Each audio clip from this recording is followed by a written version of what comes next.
I'm gonna just work on cutting all this skin off while I'm talking. So we're still in chordates, we're still in vertebrates, and now we're in amphibians. So with that, we are gonna work on this frog today.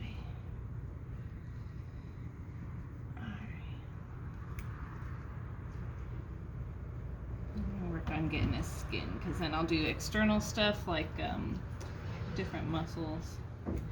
But we can begin. Okay, right, we do have our head area, which is pretty obvious.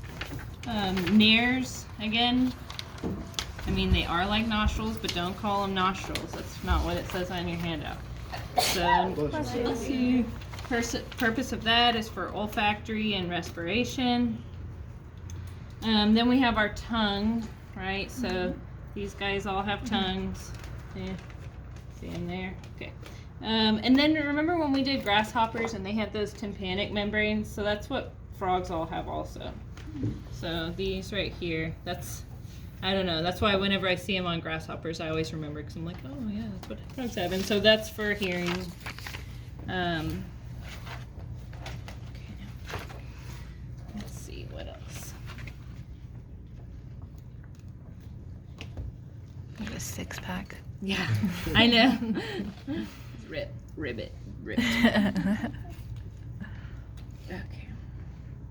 Okay, so quick question. So for the sharks, it has nostrils, so we can use that word, right? Because on the paper, it said nostrils. It's not on Actinopterygians though, which is what I put it on. I won't ask nostrils. We call them nares. I mean, I don't ever really use that word, but Just want to make sure. yeah, on Actinopterygians it does say nares, right? Nostrils. Because again, every time we make these, we draw them. We have an Excel sheet, and we literally draw the words from that Excel sheet, and so that's where all of your test and quiz questions come from. Okay. So let's see. So tympanic membrane, none of that. Nictitating membrane. So if you ever see like frogs or geckos or whatever, and they have that inside eyelid and it kind of closes and they lick it sometimes, that's that nictitating membrane, so it protects the eyes. Trunk is going to be the main part of the body. And then what else do we have? We have our forelimbs, right?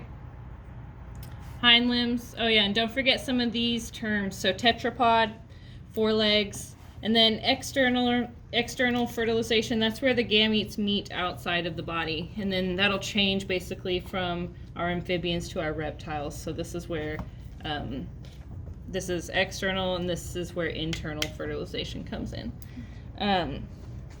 So then we have forelimbs, hind limbs. So our axial skeleton. So over here, the axial skeleton is basically the cranium and that first vertebrae. So that the cranium and then the beginning part of the vertebrae.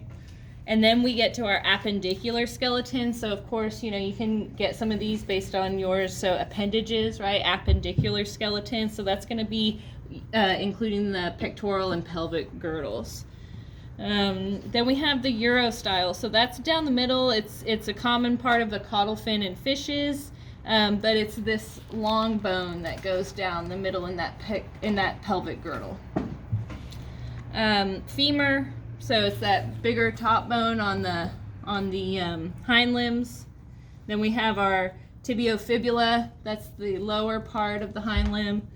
Humerus, so that's the top part of the forelimb, and then we have our radio-ulna, which is the lower part of our forelimb. So again, a lot of the bones that we have. Suprascapula, so that's these ones right here, kind of like our scapulas.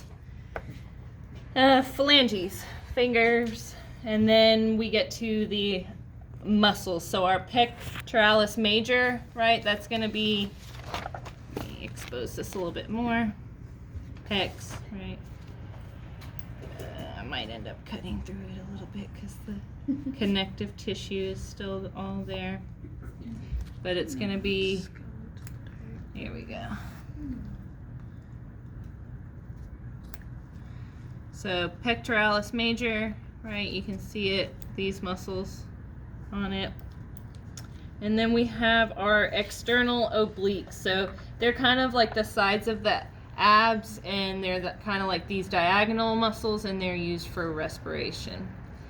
And then we have our linea alba.